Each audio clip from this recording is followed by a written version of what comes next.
Hey folks, it's Uncle Jimbo, and today I'm sitting with my buddy Kev. Anybody who went to the No Blog conference last year caught a little taste of that. But we're here at our Wando's on University in Madison, Wisconsin, and we're starting the initial Friday Freefly.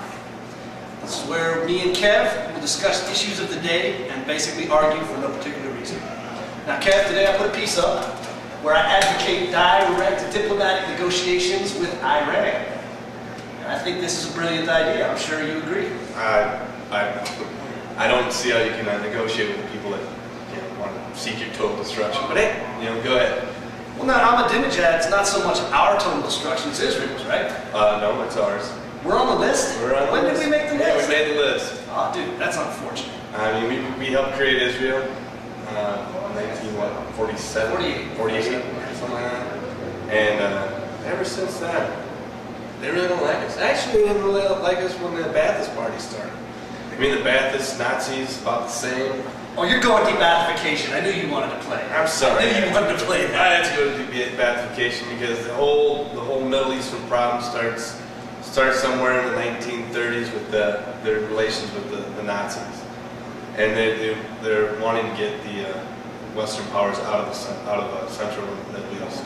Okay, now all right, we won World War II, after which we conducted a campaign of De-Nazification, right, where we picked the best of the bad guys, the ones who could be the most useful, and we brushed them off and took off the little swastikas and sent them back out to do their jobs. Why can't we do the same thing with Sadaam's ex-generals and get somebody in charge of all those Sunnis who at least we're paying?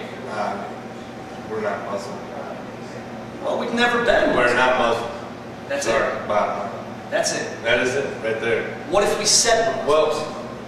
Well, even if we said it, I mean, they believe any land that they once had is theirs. So that includes southern Spain. I mean, that includes. So the Andalusian, part of the Caliphate, all that goes together, and we're just a problem until that happens. Hey, bottom line, if they want their religion to grow, they have to destroy ours.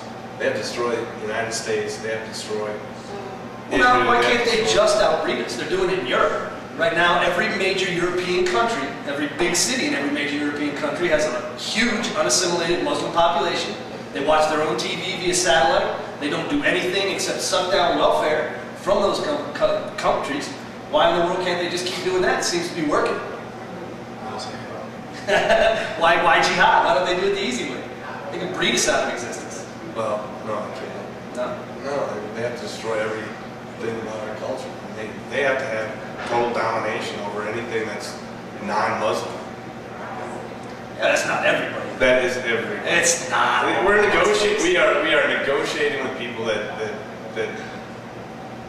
there's nowhere to negotiate with. All right. Well, here's the. I didn't. So now we want to do. Let's get on to De-Baathification. First of all, this is absolutely ludicrous to think that we could put former Sadaam generals, maybe not the real bad generals, but some of the generals, in charge of troops within Baghdad or within Iraq. Probably in Al-Anbar, and not really piss off everybody else. I mean, bottom line, the Sunnis are what, 25% of the population of Iraq? Sure. The rest are what, Shia, and well, Kurds are Sunni Shia.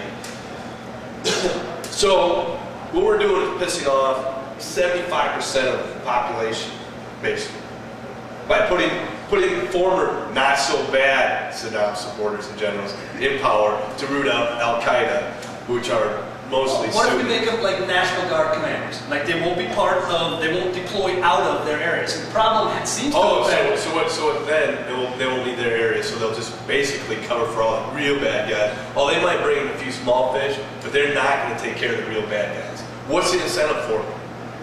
What's the incentive? Oil money. They just decided now that they're going to have an actual oil pack, and I would make putting any of these people in charge of anything contingent on their maintaining the kind of peace that allows the oil money to spread out. So we're going to buy thugs. Yes. Oh, we did that. I think we did that one time with Sadaam. I think we did that one time with there was a shot. That worked out well for us. Most of we let Noriega. That worked out well for us. We're not going to put him in charge. You know the one person we didn't buy? We didn't buy. We didn't buy Castro, and that didn't work. That's, that would have been a wise investment. That'd have been very cheap. And we didn't go there. Oh my. But Kev, it's Oh, different. what? Didn't we have him for a while? That was what, $2 million in the killing field? Yes, that's a couple million. Wow. Well, I wonder where this ingenious plan is going. De-Baathification. Come on. Oh, I know. How about we dig up some Nazis and put them back in charge of Germany? That's about the same thing. Nah, come on. Yeah, no. Ba'athist party. They need someone. See, there's a lot of the sheiks and a lot of the other folks on the Sunni side who have tried to swear allegiance, tried to work with us, but there's never been a powerful enough force to protect them when Al-Qaeda in Iraq came fighting back. So if we put some Sunni thug generals in charge, let them be the ones who take care of their own people, more or less as a local National Guard, and stop Al-Qaeda from reprisals. So I'm pretty sure American people will agree that, you know, forming a new death squad would be awesome.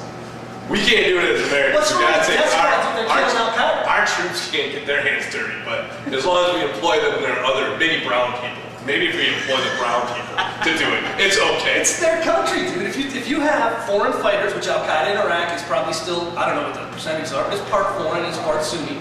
If they're killing those guys who are killing innocents all the way around, that's not much of a death squad in my book, or if it is, it's the kind I can get behind. I'm not thinking this as foreign fighters. I'm thinking it's more local. I mean, I'm sure there are some foreign fighters there that are doing some work, but really, realistically, to get into these market spaces and get in these areas, it has to be local people doing this. Bottom line. So we put our Sunni generals, Sunni Ba'athist generals, De-Baathified, in charge of these places and let their his area. His Okay. area. He's going to go and be in charge of his area, and then he's going to do what? He's going He's to not going to have to say, pacify. Brother Habib, hey, stop doing that. Who you got? Oh, you got Abdul there. I'll grab his little ass, bring him to the United States, show him that he's not so, that we're not so bad, and we're doing our job. We'll get paid off. Nothing will actually get done. None of the bad guys will be gone. But, you know, this is a good point. Well, now hold on. With the reason you picked While doing this, pissing off the Kurds and the Shia. the Kurds and Shia don't need to be pissed off unless those Ba'athist generals are empowered to go goofing around in their areas. I'm talking about leaving them in the predominantly Sunni areas where Al-Qaeda in Iraq is most pervasive, and I would pay them out of the oil money based on whether or not they pacify the area.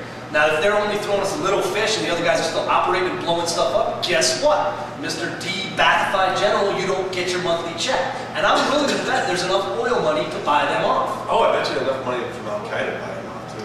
I don't think there's any way Al-Qaeda can compete with local oil money as far as buying. Apparently, we don't understand the local infrastructure of the current, you know, oil processes in Iraq. There was a reason why he took Kuwait.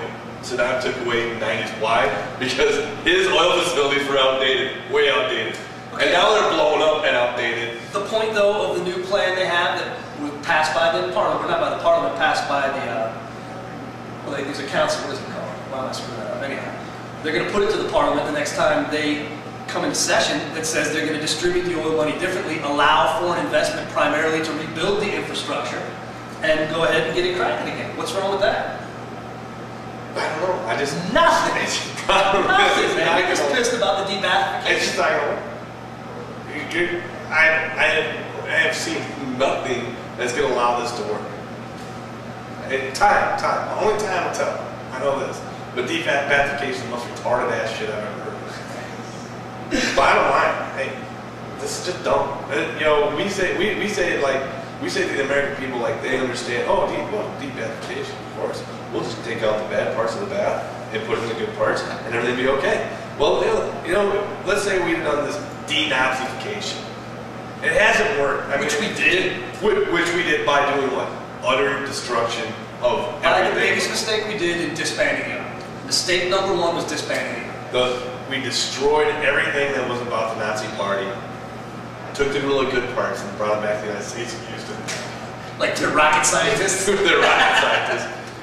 But there aren't any Iraqi rocket scientists, so, I mean, these guys are thugs. These aren't even good. They're not even looking to bring First of all, their back. generals are not even well trained. I mean, I don't know what the point is. It's not, no, the training doesn't matter. Nothing matters except having someone that would put fear in the hearts of those insurgents operating in the Sunni territory. They're going to listen to the Shia, the leaders. They're going to, no.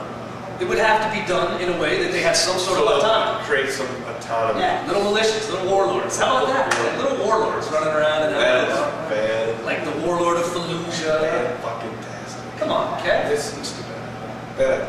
Oh, wait. That's right. Well, the final vote on that one is I'd give a tentative yes to De-Baathification. Kev's a definitive no on De-Baathification. That's first Friday Freefly. We'll catch you again next Friday here from Wando's, Madison, Wisconsin, the home of the fishbowl. Thank you, folks.